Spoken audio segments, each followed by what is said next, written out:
Hello everyone, welcome to the final part of our Introduction to Marxism series. Today we'll be talking about some of the fundamental ideas in Marxian political economy. Unfortunately, I don't have time to cover everything, so I am going to be leaving a lot out, but I'm going to be focusing on the ideas which Marx lays out in Wage, Labor and Capital, which was the recommended reading for today. Of course, the most important text to read in terms of Marxian economics is Capital. However, all of the volumes are very dense and quite long, so I think it's actually better for beginners to start with some of Marx's shorter economic essays, like Wage, Labor and Capital, or there's another one called Value, Price and Profit, which is also quite useful. Okay, so enough talking, let's get into the text a bit more. Now, the purpose of this book is, as the title suggests, to explore the relationship between wage, labor, and capital. So we're looking at the economic relation between the proletariat, the wage laborers, and the bourgeoisie, the capitalists, right? And just to reiterate and recap, proletarians do not own any means of production, and thus they need to sell their labor power to a capitalist, who does own the means of production, in return for a wage. Now, Marx says that labor power, this thing that they're selling, is a commodity which can be exchanged just like any other commodity. Okay, but what is a commodity? Well, to find out more, you should read the first part of Capital Volume 1, where Marx goes into a lengthy and detailed explanation of the different properties of commodities. However, for now you can just see a commodity as a good which can be exchanged for other goods.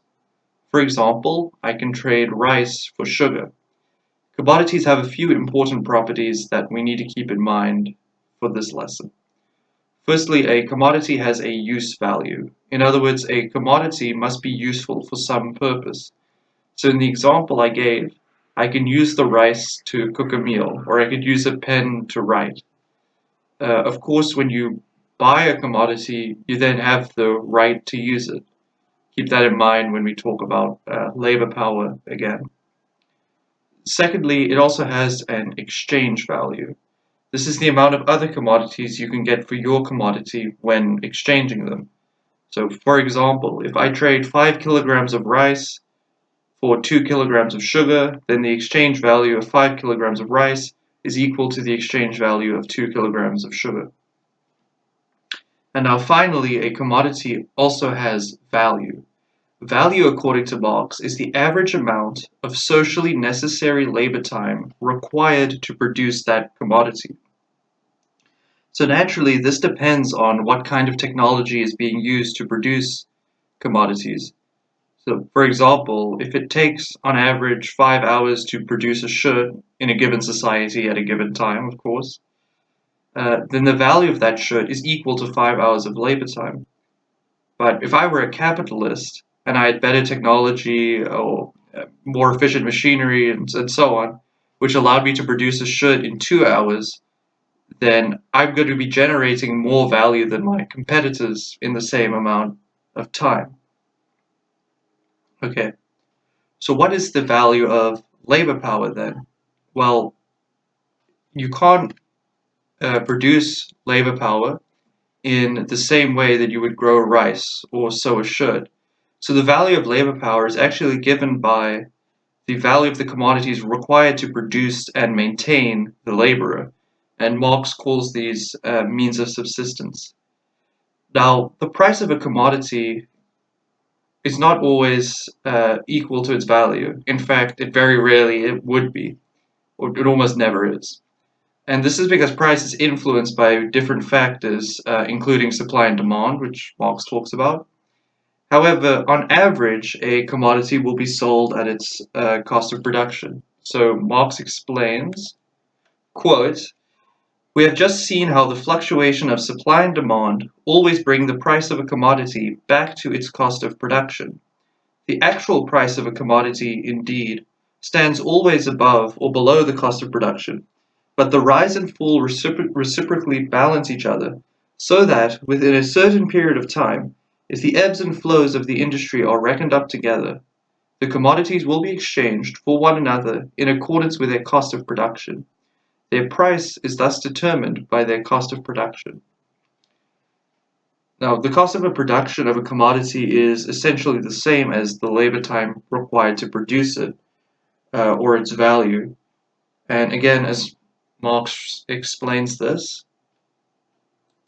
quote, "The determination of price by cost of production is tantamount to the determination of price by the labor time requisite to the production of a commodity, for the cost of production consists first of raw materials and wear and tear of tools, etc., that is, of industrial products whose production has cost a certain number of workdays, which therefore represent a certain amount of labor time, and secondly of direct labor, which is also measured by its duration."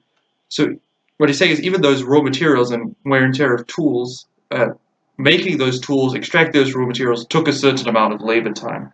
So essentially all the value is based on labor time. Now this means that on average a commodity is sold at its value. Consequently, labor power is on average sold at its value, right? And that, remember, that value is the value of the commodities required to produce and maintain a laborer.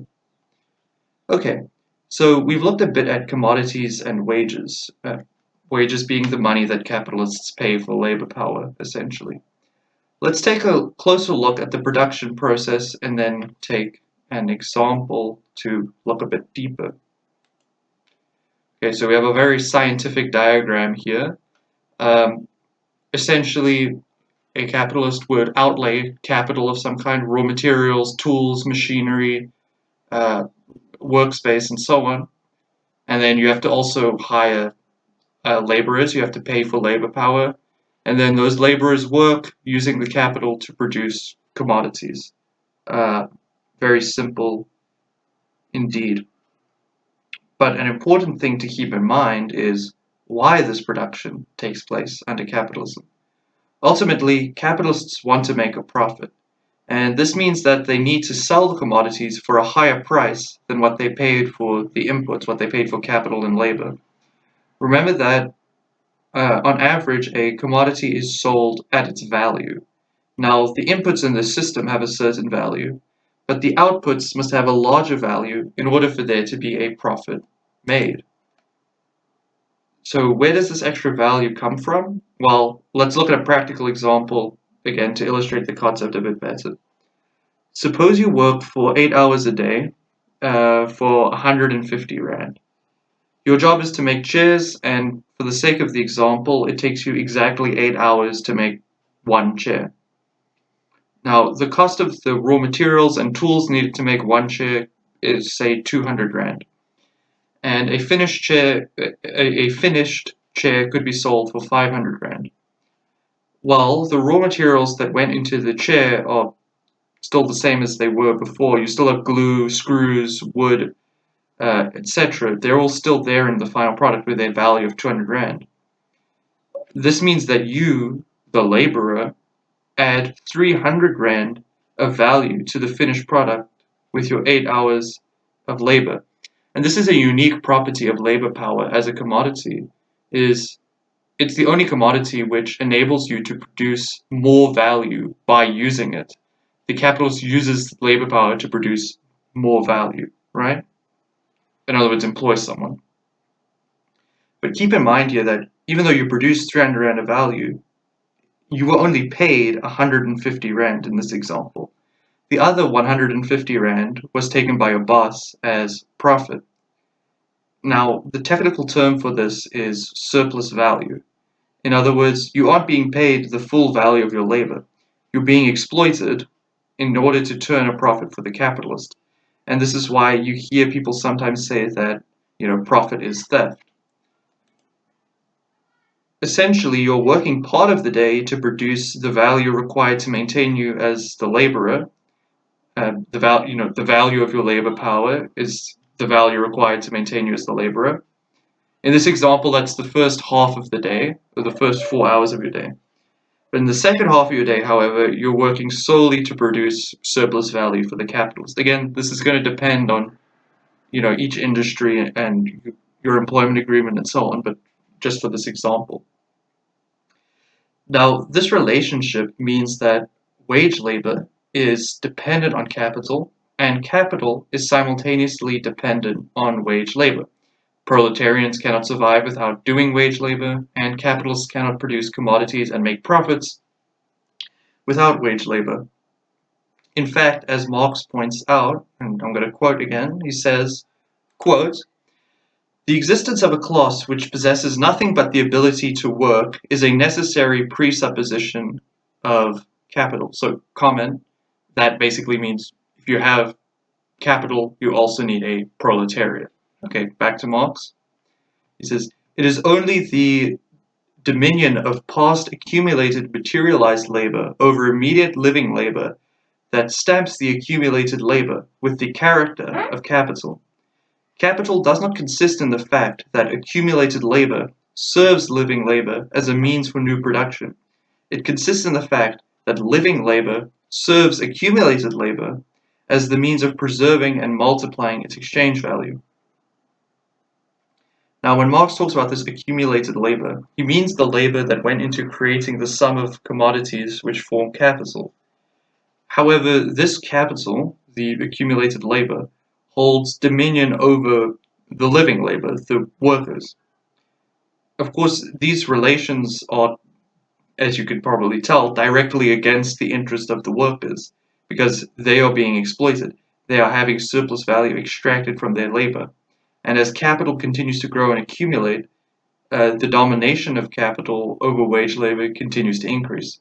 So, as Marx writes, if, therefore, the income of the worker increased with a rapid growth of capital, there is at the same time a widening of the social chasm that divides the worker from the capitalist, and increase in the power of capital over labor, a greater dependence of labor upon capital.